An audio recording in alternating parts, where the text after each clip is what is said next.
Video opens on a rapid, scratchy montage. A figure is drawn repeatedly, each time with more weight piled onto its back: books, bricks, a small car, then a whole crumbling building. The lines are aggressive, the colors are muted grays and sickly beige. A single, thin wire is drawn connecting the figure's head to a giant, looming silhouette. With each added weight, the wire glows a brighter, angrier blood orange. You felt it. That slow, hydraulic pressure building behind your eyes. It starts the moment you wake up. The pressure of expectation.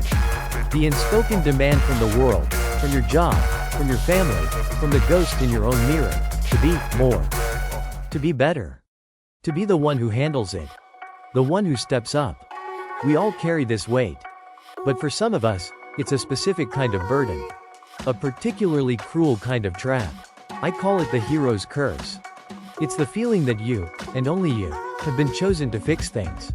And the secret, shameful, gut-twisting truth is, you don't want to. You want to run. You want to unplug the universe and crawl back into bed. This isn't a pep talk. This isn't about finding the strength to carry that weight. This is a manifesto for laying it down. Stick with me, and I promise you, by the end of this session, you'll not only understand the profound philosophy of saying no to your own heroic destiny, you'll have a damn good reason to burn the script they handed you at birth.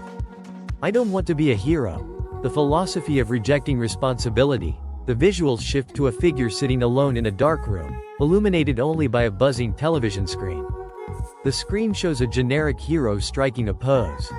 The figure in the chair slumps lower, as if the light itself is a physical weight. You know the feeling. It's that Sunday evening dread, magnified 1,000 times. Your boss pulls you aside on a Friday. Big project coming up, he says, with that predatory gleam in his eye. We need a leader. Someone we can count on. And we all thought of you. He says, opportunity. You hear the clang of a prison door. You feel the blood drain from your face. Every instinct screams, no. Please, God, anyone but me. But your mouth, that treacherous puppet, forms the words, of course. I'm happy to help. That's the curse in action. It's your friend calling you, again, at 2 a.m. with the same manufactured crisis, because you're the only one who understands. You're the strong one. The stable one, a lighthouse in their personal hurricane. And as you listen, you can feel your own foundations cracking, turning to sand, but you can't hang up. The hero can't hang up. It's your family looking at you with those hopeful, heavy eyes. The one who's going to make it all worthwhile. The one who's going to justify their sacrifices. Every one of your achievements isn't just yours, it's a payment on a debt you never asked for. This isn't just stress. Stress is temporary. This is an erosion of the soul. You begin to live in the third person. You watch yourself performing the role of the responsible one, the capable one, the hero. You make the decisions the hero would make. You say the things the hero would say. And the real you, the one who is tired, and scared, and just wants to watch bad movies and eat cheap noodles, that you get smaller. And smaller. Until it's just a terrified pilot rattling around inside the cockpit of a giant, heroic machine you no longer control. And here's the hidden cost.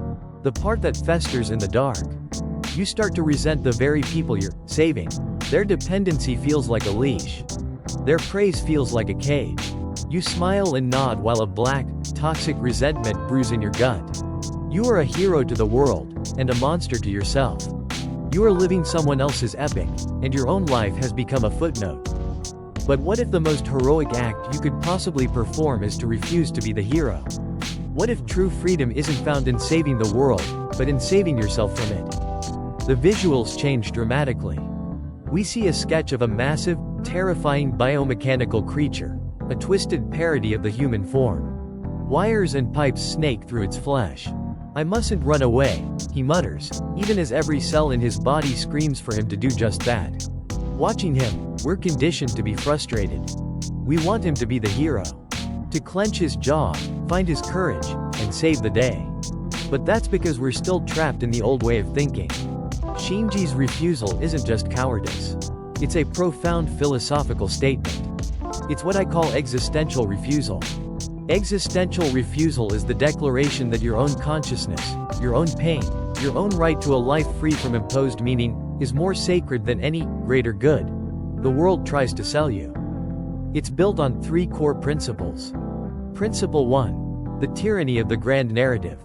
The world is addicted to stories. Big, simple stories. Good versus evil. Chaos versus order. And these stories need characters. They need a hero. When the world casts you as the hero, it's not doing you a favor.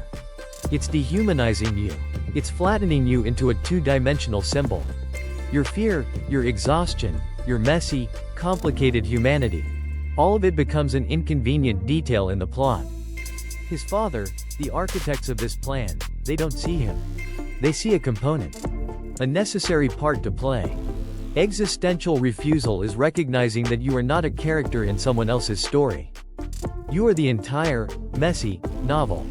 Principle 2. The difference between responsibility and imposition. Our culture worships responsibility. Take responsibility for your life, the gurus scream. But they conflate 2 very different things. True responsibility is chosen. It's a conscious, willful act of taking ownership. Deciding to care for a pet. Committing to a relationship. Pursuing a craft. You choose the weight, so you can bear the weight. Imposition is a debt you were born into. It's a weight forced upon you. It's cosmic conscription. It's a draft for a war you never declared. Existential refusal is the act of becoming a conscientious objector in the war for someone else's expectations. It's the understanding that you owe the world nothing but what you freely choose to give. Principle 3. The authentic self versus the heroic persona. The hero is a mask. A clean, simple, admirable mask. It is predictable and reliable. The world loves this mask because it's easy to understand. But beneath the mask is the authentic self. And the authentic self is a goddamn mess. It's a tangle of contradictions, fears, petty desires, and fragile hopes. It's the part of you that doesn't want to go to the party. The part that is terrified of the big presentation. The part that, like Shinji, would rather sit in its room listening to the same song on repeat than face the monster at the gates. Society tells you to kill that authentic self. To strangle it in the crib and wear the hero mask full-time. Existential refusal is the violent, desperate act of tearing off the mask, even if the face underneath is pale, tear-streaked, and ugly. The script is titled, The Hero's Journey. It has all your lines, your blocking, your motivations. Your grand destiny is all mapped out. Most people just read the lines. Existential refusal isn't just about ad-libbing. It's about looking at the script, looking at the audience, and setting the whole goddamn thing on fire. It's walking off the stage, leaving the theater, and finding some dingy, all-night diner where you can finally sit down and decide for yourself what you want to eat. The world might call you a failure for ruining the play. But you will be free. The visual style shifts to something more direct and instructional. We see a notebook being opened. The page is blank. A grimy, ink-stained hand begins to write. The text appears on screen, raw and handwritten. So, the theory is sharp. It's liberating. It's to execute a strategic retreat. A controlled demolition of the hero persona. This is a practical guide. Call it the Deserter's Manifesto. 5 steps to rejecting your heroic curse without nuking your own life. Step 1. Identify the script. You can't burn a script you can't read. You have to externalize the enemy. Right now, tonight, take out a piece of paper. At the top, write the title of the heroic role you've been forced to play. Are you the family savior? The one who keeps the peace, solves the problems, and absorbs all the dysfunction? Are you the office martyr? The one who stays late, takes the impossible tasks, and sacrifices their life for a quarterly report? Are you the perfect partner? The one who never has needs, who always supports, who buries their own desires to maintain the relationship? Give the character a name. Describe its costume. Write down its catchphrases. I've got it. Don't worry about me. It's fine. See it for what it is, a role. A fictional character, not you. Step 2. Calculate the cost. Underneath your character description, draw a line. Now, make a list. Be brutal. Be forensic. What has playing this role cost you? List the stolen hours. The cancelled plans. The hobbies that withered and died from neglect. List the anxiety attacks. The sleepless nights. The physical toll. But go deeper. What parts of your authentic self have you been forced to amputate to fit into the hero costume? Your spontaneity? Your vulnerability? Your anger? Your right to be sad and unproductive? Look at that list. This is the price of your heroism. This is the blood that keeps the machine running. You have to feel the full weight of the wound before you'll find the courage to stop the bleeding. Step 3. Practice strategic incompetence. You can't just drop the world. The shock would be too great. Instead, you start a quiet campaign of sabotage against your own heroic image. This is the art of strategic incompetence. It's not about becoming a lazy piece of trash.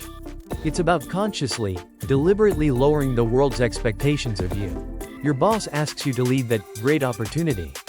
Don't say no. Say, I'd love to, but my plate is full. I wouldn't be able to give it the attention it deserves. You should probably ask Dave, he'd be much better at this part of it. Your family expects you to organize the entire holiday gathering, again? You know, I'm terrible at coordinating schedules. I can bring the wine, but someone else needs to handle the master plan. You are strategically failing at the unimportant aspects of the hero role. You are creating small cracks in the marble statue of your competence. Each small, deliberate failure is a spadeful of earth you are digging for your own escape tunnel. You are reclaiming your time and energy, bit by bit, for what you actually give a damn about. Step 4. Define your small kingdom. Rejecting the grand narrative of saving the world does not mean becoming a nihilist who cares for nothing. That's the fast track to misery. The goal is to trade a vast, imaginary empire for a small, tangible kingdom that you choose to rule. What do you actually, truly want to be responsible for?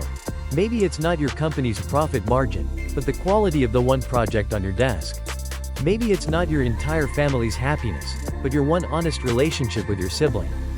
Maybe it's not changing the world, but simply tending to the plants in your apartment, finishing your painting, or taking care of your own damn body. Define your borders.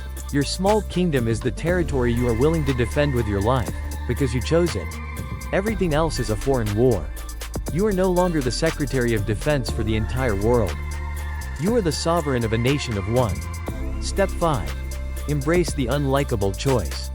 This is the final and hardest step. The moment you stop playing the hero, you will be punished for it. They have to. You are abandoning your post. You are ruining their story, the one where you do all the work and they reap the benefits. You must be prepared for this. You must find a new source of validation, not from their applause, but from the quiet, solid feeling of your own reclaimed sovereignty. You have to accept that being the villain in someone else's narrative is often the price of being the author of your own. There's a look of defiant agony on his face. The world outside is ending, a phantasmagoria of surreal, apocalyptic imagery. But the focus is tied on his personal, internal choice. Does this really work? This rejection? This retreat? Or is it just a high-minded excuse for cowardice? Look at the proof. Look at the source code. Throughout Evangelion, Shinji's journey is a cycle of being forced into the hero role, attempting it, failing miserably, and running away. He is the ultimate failure as a traditional hero. He causes more problems than he solves. He disappoints everyone. But at the very end of everything, when he is given the literal power of a god to remake the world, to enact the ultimate heroic gesture and end all human suffering by melting everyone into a single, unified consciousness, he rejects it. It is the ultimate act of existential refusal. He is given the script for utopia, and he sets it on fire. His choice isn't for humanity. It's a deeply personal, selfish, and authentic decision. He finally stops trying to live up to his father's expectations or save the world. He makes a choice for himself, based on his own traumatic, desperate need for connection, however flawed. And in that rejection of the grand narrative, he finds the only kind of salvation that actually matters, his own. This isn't just anime philosophy. It's a psychological truth. The phenomenon of burnout, first identified by psychologist Herbert Freudenberger, isn't just about overwork. It's about the soul-crushing gap between the heroic ideals we feel we must live up to, and the messy reality of who we are. The cure for burnout isn't to try harder to be the hero. It's to reject the unsustainable ideal. It's to desert. The existentialist philosopher Albert Camus spoke of Sisyphus, the man condemned by the gods to forever push a boulder up a hill. Sisyphus can't escape his fate. He can't win. His heroism isn't in pushing the rock. His heroism is in his consciousness. Camus writes, "The struggle itself toward the heights is enough to fill a man's heart." One must imagine Sisyphus happy. Why? Because Sisyphus scorns his fate. He accepts the absurdity of his task and, in his refusal to be spiritually broken by it, he achieves a kind of freedom. He rejects the gods' narrative of eternal punishment and creates his own narrative of defiant endurance. The logic is sealed tight, like a tomb. An imposed responsibility is a form of slavery. You must free yourself. No one else is coming to do it for you. The final shots are a montage of the figure from the beginning. It shrugs off the bricks, the car, the building. The blood-orange wire connecting it to the looming silhouette snaps. The figure, now free but small and undefined, walks away into a vast, empty, gray landscape. So I want to know. Down in the concrete catacombs of the commons, where the real talk happens. What heroic script have you been handed, and what's the first step you're going to take to set it on fire? If you're tired of the normal life manifesto they're trying to sell you, and you're ready to explore the beautiful, ugly truth of what's really going on in our heads, then join the crew. Hit subscribe.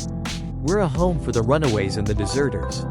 And if you're still wrestling with this toxic idea of being the main character, you need to watch our analysis of the protagonist problem next. It's the perfect chaser for this particular glass of poison. Click the box on the screen. The session is now over.